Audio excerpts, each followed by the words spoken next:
What's good, y'all? It's your friend Brandon, back with another mental health video. Today, on Psychosis Sunday, I'm going to talk about some hallucinations and delusions that I had while psychotic during my last manic episode that led me to the bipolar 1 with psychotic features diagnosis. So, this one was particularly interesting. I had figured out how to fix the economy. I basically said that nothing could cost more than $1. Anything. Everything is a sliding scale from $0 to $1, and we use pennies. And everybody that works makes 50 cents an hour, no matter what. And I said everything would just be fixed. Just like that. You go to work for 8 hours a day and you make 50 cents an hour, you make $4 a day. Nothing can cost more than $1.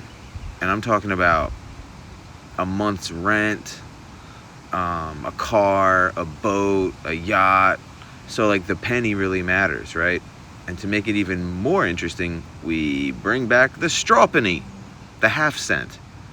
So you get a loaf of bread and some eggs for a cent and a half. Making $4 a day is pretty good. Your whole grocery shopping trip costs you 75 cents, maybe. Your rent costs $1.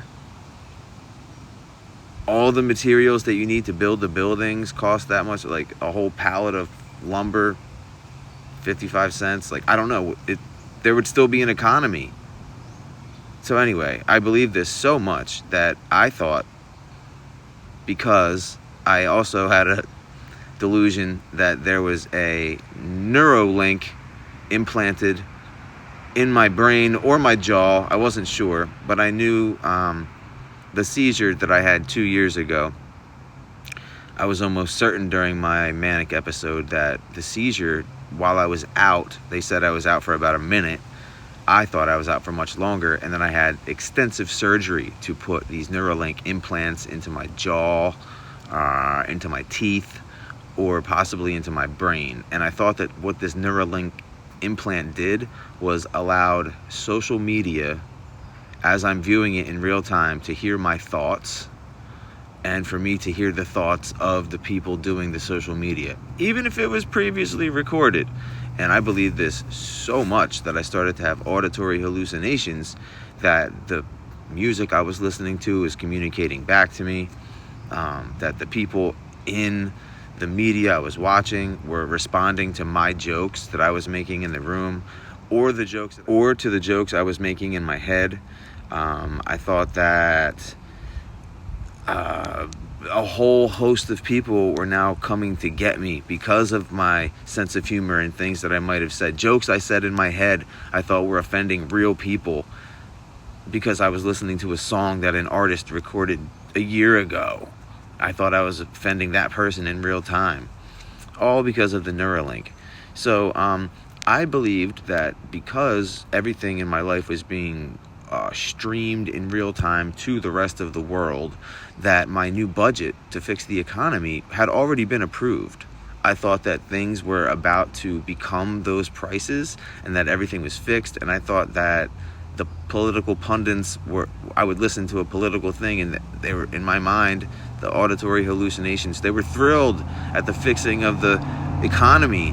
And I was the shadow president of the United States, or vice president, I can't really remember at the time, because at one point Kamala Harris, the vice president of the United States, she wanted to marry me in my delusions. It was erotomania.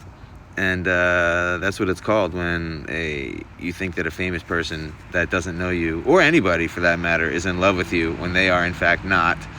So I thought that as a part of my new budget to save the economy, as the shadow president or vice president of the United States, it was going to be our duty to rebuild what I was referring to as Atlantic City. But since Donald Trump had been shunned and booed and excommunicated, I had this delusion that I was a time-traveling forensic scientist And it was my duty to, I had actually time traveled back into this timeline in order to help rebuild Atlantis City.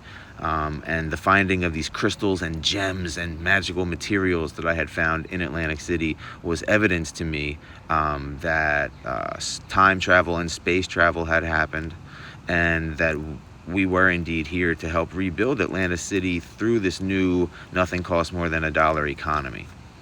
And I thought that Donald Trump was going to open up the borders and send all the people that wanted to come work in Atlantic City for 50 cents an hour, right, to rebuild this great, great city. And it was going to be done because all the materials, nothing was going to cost more than $1.